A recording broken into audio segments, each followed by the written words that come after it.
What's up, guys? It's an early rise today, which I'm delighted by because my competitors need their beauty rest. So let's get right after it. Let's talk about brand. What do you think would have happened if Phil Knight had just called it Phil's Sporting Goods instead of Nike? I don't think any of us would have really cared a whole lot about Phil's Sporting Goods. So this is something I notice a lot in the jewelry space, where people have created what they think is a namesake brand like Cartier, but really it's like Dave's Jewelry or something like that. If that's the case, you're really going to need to make an adjustment for where things are headed, where e-commerce is going to take over, and the next generation of buyers, being Millennial and Gen Z, want to buy from a brand that has created a world. You're going to have a moment of reckoning where you have to humble yourself and say, hey, do I really have a brand? Have I built a brand at all? Or have I built Dave's Jewelry? Dave's Jewelry is not a brand.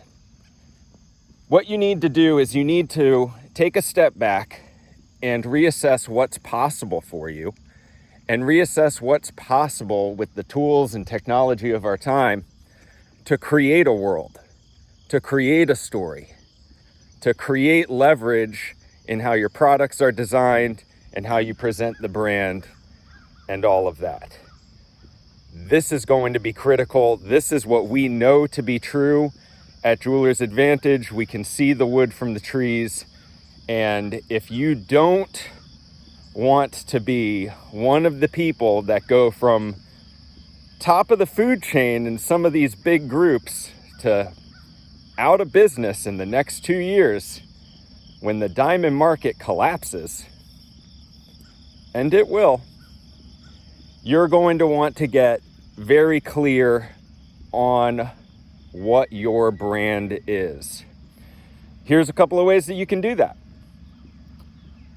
Using AI, you can develop what we call a Brand Prism, which is a Fortune 500 level framework that allows you to manage everything from the creative concept of the brand to what the products will be, to what the relationship with the customer is going to be, to what your company culture is and how people perceive themselves when they interact with your brand.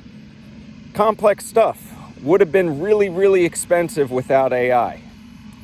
But if you do that, and you can get organized on your supplier items for your collection that you want to build, and you can get really clear and organized on how you're going to create content at scale and organize that content and schedule that content.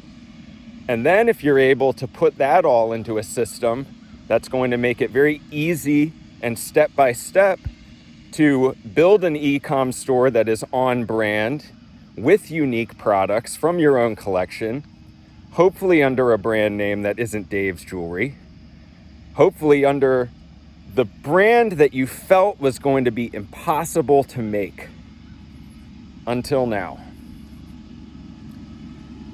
If you can tie all of those things together, you are going to be extremely well positioned for what the future is. And you just might even be able to be somebody that has no experience in the jewelry industry and can come in and do this while everyone is scratching their heads looking at RapNet and saying, well, when are natural diamonds going to come back? They're going to come back, right? They're not coming back. So you need to be prepared. Jewelry isn't going away.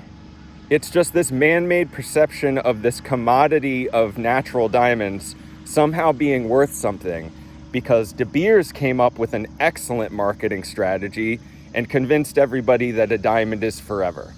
That was for the customers. That wasn't for us. They created an opportunity. De Beers created an opportunity for everyone to make money for a good few decades. And thank God. But there was a lot of negativity created by this as well. People in Africa do not need to be digging in the dirt for diamonds. If the powers that be really cared about the people of Africa, they would be setting up servers and teaching them to use AI. But they don't. So the last ditch effort here is to say, we gotta save the mining industry for these poor countries. I don't see anybody that looks like me digging in the dirt if it's so important. Yeah. Guess I got the venom in me from the early rise. But tell me one thing I've said that's not true. Anyway, head to jewelersadvantage.com. We want to help you. Got a ton of free stuff there that's really going to help you in the new phase of the industry.